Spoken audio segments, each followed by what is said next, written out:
नमस्कार दर्शकों, अभी न्यूज़ में आप सभी का स्वागत है। मैं हूं आपके साथ पल्लवी शर्मा। जैसा कि आप सभी जानते हैं, विगत दिनों हमारे स्टूडियो के जरिए हमारे द्वारा एक कार्यक्रम चला आ रहा है जिसमें कि हमारे साथ कई हिंदूवादी नेता हमारे साथ जुड़े थे और उसी क्रम में आज हमारे साथ हमारे स्टूडियो में मौजूद हैं श्री मनीष कृष्ण शास्त्री जी, जो कि एक अंतर्राष्ट्रीय कथावाचक हैं। तो मनीष कृष्ण शास्त्री जी, आपका बहुत बहुत स्वागत है। धन्यवाद। पहले तो मैं अभी न्यूज़ के इस ऑफिस पे आया हूँ। यहाँ के मेरे को बहुत अच्छा लगा और वास्तविक में सबसे पहले सबसे तेज अभी न्यूज़ की जो मुहिम है कि आप सबसे पहले और सबसे तेज और सबसे अच्छी न्यूज़ दिखाते हैं, उसके लिए आपको बहुत बहुत धन्यवाद।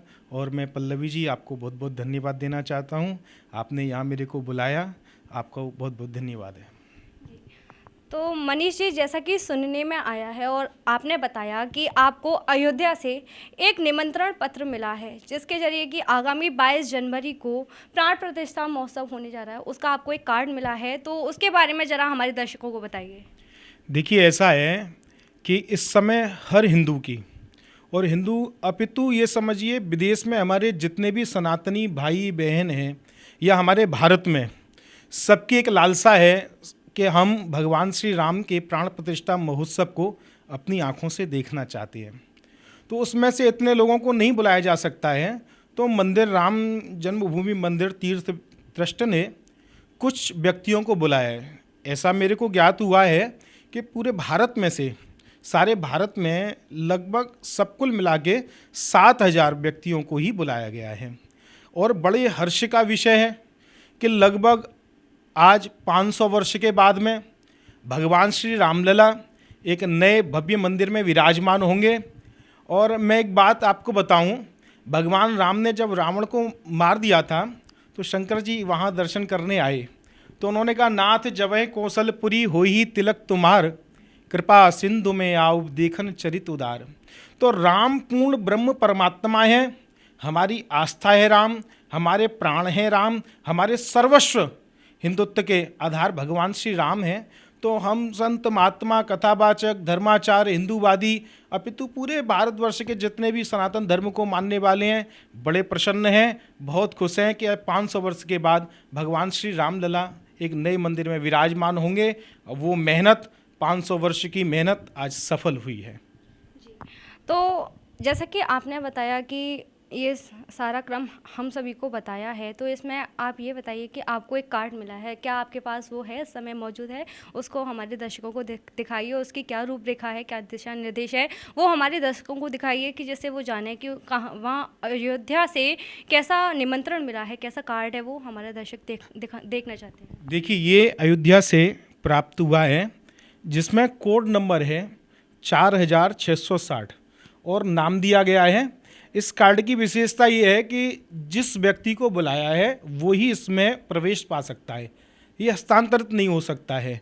और यदि इसमें हम इसको देखें खोल के, तो सबसे पहले इसमें अपूर्व अनादिक निमंत्रण भगवान श्री रामलला सरकार का ये निमंत्रण है, जिसमें भगवान श्री रामलला का महाप्रसाद और रामलला की प्राण प्रतिष्ठा महोत्सव का ये 22 जनवरी नक्षत्र मृगशिरा अभिजित मुहूर्त अमृत सिद्धि योग में, जिसे सर्वार्थ सिद्धि योग बोला जाता है, उसमें भगवान श्री रामलला के नवीन विग्रह की प्राण प्रतिष्ठा होगी।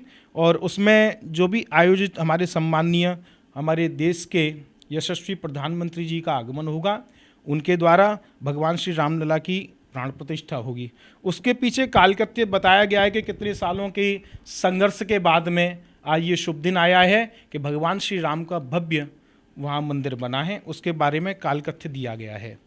इसके पश्चात कार्यक्रम विशेष दूसरे में ये दिया गया है कि क्या कार्यक्रम है, कैसे हैं सब में। तो उसमें न्यासीगण और उपस्थित श्री माननीय नरेंद्र मोदी जी, माननीय श्री मोहन भागवत जी, माननीय श्रीमती आनंदीबेन पटेल जी, माननीय श्री योगी आदित्यनाथ जी और पूज्य महंत श्री नृत्य गोपाल दास जी महाराज, ये इनकी गरिमामयी उपस्थिति, इनके साथ पूरे भारत में से विश्व में से जितने भी यशस्वी लोग हैं जिनकी यश कीर्ति पूरे भारत में है और विदेशों में भी है, ऐसे 7,000 व्यक्तियों को बुलाया गया है।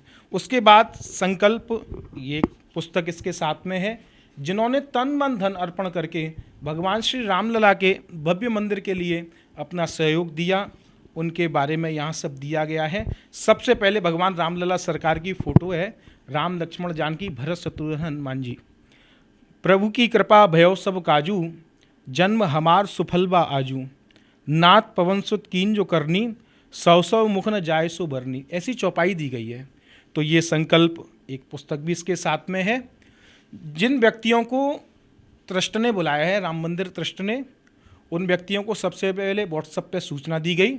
उसके बाद एक लेटर दिया गया जिसमें सारे नियम वगैरह भी बता दिए गए कि जैसे सुरक्षा को देखते हुए सबको पहले से अपनी सूचना देनी है, कौन व्यक्ति किस तारीख को आ रहा है, उसमें अपनी सारी बातें रखनी है। और वहाँ की कुछ शर्त भी दी गई थी, जैसे झोली, माला, छत्र, चमर, चरण पादुका, जो गुरुओं की चरण पादुका, खड़ाऊँ इत्यादि हैं वो नहीं जाएंगे, मोबाइल इत्यादि नहीं जाएंगे, 1 किलोमीटर पैदल भी चलना पड़ सकता है, वो सब व्यवस्था बताई गई। जिन महानुभावों को अयोध्या राम मंदिर की ओर से बुलाया गया है, उनकी रहने की सब व्यवस्था, भोजन इत्यादि की व्यवस्था भी सब अच्छे ढंग से की गई है। और हमारा तो बड़ा सौभाग्य है, मेरे पिताजी ने लगभग उस समय जितने भी हमारे धार्मिक क्षेत्र के व्यक्ति थे सबको जोड़ने के लिए एक मुहिम चलाई थी। और उस विवादित ढांचे के पास में वहाँ कई बार संतों ने सभाएं की, संकल्पित सभाएं की, कार सेवा की, और कई बार, एक बार नहीं अपितु कई बार वहाँ प्रवचन किए, लोगों को एकत्र किया। जैसे मेरे पिताजी ने बहुत मुहिम भी चलाई थी। मेरे को जिनसे राम भक्ति प्राप्त हुई, ऐसे श्री हरदेव जी चतुर्वेदी मथुरा से रामलीला वाले, मैंने उनसे बहुत कुछ सीखा था। तो बचपन से ही वो राम जन्मभूमि इस आंदोलन की सारी बातें बताते थे। तब से एक जोश था, एक उमंग थी कि हम कभी भी इस कार्य के लिए कभी तन मन धन से कुछ अर्पण कर सकें। लेकिन भगवान श्री राम की ऐसी कृपा हुई कि आज अपने नेत्रों से भगवान रामलला सरकार को उस भव्य मंदिर में विराजमान होते हुए उस क्षण को निहार के हम अपने जीवन को सफल बनाएंगे। जी, अब ये तो हमारी कार्ड की बात हो गई। तो मनीष जी, आप हमको ये बताइए कि मथुरा से कितने लोग उपस्थित होने वाले हैं? देखिए, ऐसा है, ये लिस्ट भी लगभग आ भी चुकी है और अब वो पब्लिक में भी आ जाएगी। कई बार अखबार में, अमर उजाला या न्यूज़पेपरों में बताया गया है 125 लोग मथुरा वृंदावन से जा रहे हैं। धर्माचार्य वगैरह यहाँ के समाज से भी। मथुरा से यदि बात करें तो बहुत कम लोगों को, ये अभी नहीं बताया जा सकता है कि कितने लोगों को, लेकिन ये कन्फर्म है कि बहुत कम लोगों को यहाँ से बुलाया गया है। तो ये इस कार्ड को, इस निमंत्रण को पाके आपको कैसा लगा, कैसा उत्साह आपके अंदर आया है, उसको हमारे दर्शकों को बताइए ज़रा। देखिए, ये साधारण निमंत्रण नहीं है, ये 500 वर्ष की प्रतीक्षा है, हिंदुत्व का धैर्य है, हमारा संकल्प है, हमारी एक आत्मा से जुड़ा हुआ विषय है। ये केवल ऐसा कार्ड नहीं है कि केवल मिल गया और ठीक है। ये इस कार्ड को पाकर वास्तविक में उमंगता, उत्साह सा बढ़ रहा है। जैसे छोटा बच्चा होता है, उसको कहें कि आपको ये चीज़ मिलने वाली है, यहाँ वहाँ हम घूमने जाएंगे, बच्चे को जैसे धैर्य नहीं हो पाता है, ऐसे ही ये साधारण कार्ड नहीं है। इसको मिलते ही मन इतना प्रफुल्लित है, आनंदित है, मन अविश्वास में भी है कि कैसे वो दिन हम देखेंगे, कितना अच्छा वो पल होगा जब भगवान श्री रामलला नए मंदिर में विराजमान होंगे। सरकार का वो प्राण प्रतिष्ठा महोत्सव होगा भगवान श्री राम का। उसको देख के, इस कार्ड को देख के ही इतना मन आनंदित हो गया कि वास्तविक में जीवन सफल सा महसूस हो रहा है कि हमारा जीवन सफल है। इन नेत्रों से रामलला सरकार का और भव्य मंदिर का अवलोकन करेंगे। बचपन से भगवान श्री राम के बारे में, राम कोई साधारण पुरुष नहीं है। एक बात पुराणों में आती है, वाल्मीकि ऋषि जी ने अपनी रामायण में लिखा है, पोषणम भरणाधारम शरण्यम सर्वव्यापकम कारुण्यम षड्भिपूर्णो रामस्तु भगवान स्वयं। राम ब्रह्म परमारथ रूपा तुलसीदास जी ने भी गाया है, राम पूर्ण ब्रह्म है। तो राम जी के बारे में सुना करते थे। मेरा तो बड़ा सौभाग्य रहा कि देश में ही नहीं अपितु विदेशों में लगभग 25 कंट्रियों में मैंने भगवान श्री राम की कथा गाई है। और जल में, जल की बात करें तो मैंने सिंगापुर क्रूज में, यहाँ से लगभग 100 आदमी इंडिया से भी थे, तो मैंने जल में भगवान राम की कथा क्रूज में गाई। थल में पृथ्वी पे होती ही है कथा कई देशों में। एक बार मेरे को राम कथा गाने का ऐसा सौभाग्य मिला कि हवाई जहाज़ उड़ता था 7 दिन तक, और वो 3 घंटे कथा होती थी हवाई जहाज़ में, वो भी मैंने गाई। अब संकल्प तो और भी है, मेरा इच्छा ये भी है 500 फीट नीचे जल में जाके राम कथा करूं। लेकिन जब मैं विदेशों में कथा कहने जाता था, चाहे बैंकॉक हो, सिंगापुर हो, मलेशिया हो, या जहाँ भी दुबई वगैरह, सब लोग एक ही बात मेरे को पूछते थे, मंदिर कब बनेगा। तो हम कहते थे हनुमान जी चाहेंगे जब बनेगा। एक कंट्री की आपको बताऊं, मेरे को एक महिला ने पूछा, आप इतनी राम कथा सुनाते हैं, मंदिर के लिए आप क्या कर रहे हैं, मंदिर कब बनेगा। तो पल्लवी जी ये बात बिल्कुल सत्य है, मैं लगभग 4 साल से उस कंट्री में गया भी नहीं हूँ। लेकिन अब जब मंदिर बना है और मंदिर बन के तैयार, मैं तो अभी कुछ दिन पहले भी वहाँ होके आया था। क्या अयोध्या में व्यवस्था है, अयोध्या बहुत प्रकार से सज रही है, ये बहुत भव्य मंदिर बना है भगवान श्री राम का। तो मैंने इनको टेलीफोन किया, मैंने कहा आप पूछती थी मंदिर कब बनेगा, मंदिर कब बने, अब तो मंदिर बन रहा है।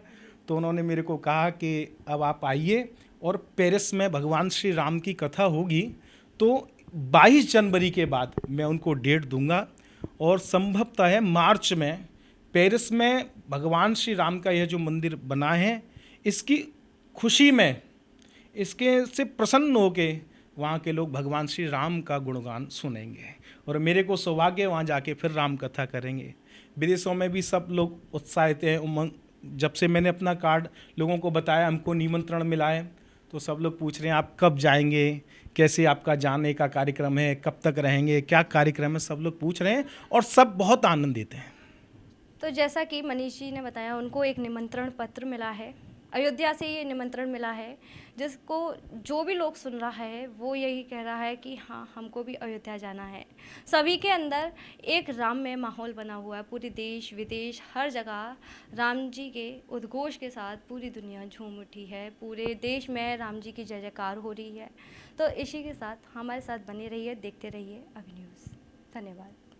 ब्रज चिकित्सा संस्थान, school of nursing and paramedical college, जहां मौजूद है आधुनिक सुविधाओं से लैस anatomy lab, nutrition lab, community lab, advance skill lab, fundamental lab, MCH lab, computer lab और लाइब्रेरी। यहां के पाठ्यक्रमों में शामिल है BSc nursing, GNM, ANM, OTT, योग्यता 12वीं पास। ब्रज चिकित्सा संस्थान मथुरा आपकी सेवा में सदैव तत्पर, जहाँ मिलेंगे आपको जनरल एवं लेप्रोस्कोपी सर्जन डॉक्टर सागर मित्तल, हड्डी एवं जोड़ रोग विशेषज्ञ डॉक्टर सौरभ बंसल, प्रसूति एवं स्त्री रोग विशेषज्ञ डॉक्टर नम्रता सिंह एवं डॉक्टर नेहा गर्ग, नाक कान एवं गला रोग सर्जन डॉक्टर अभिषेक जोशी, सामान्य रोग विशेषज्ञ डॉक्टर कुलदीप गोयल, नवजात शिशु एवं बाल रोग विशेषज्ञ डॉक्टर हिना गुप्ता, प्रसूति एवं स्त्री रोग एवं बाष्पन विशेषज्ञ डॉक्टर एकता थदानी सिंह, दंत एवं मुख रोग विशेषज्ञ डॉक्टर शिल्पी मंगला एवं डॉक्टर दीक्षा अग्रवाल, त्वचा एवं केश रोग विशेषज्ञ डॉक्टर संगीता शर्मा, होम्योपैथिक चिकित्सक डॉक्टर यतेंद्र कुमार।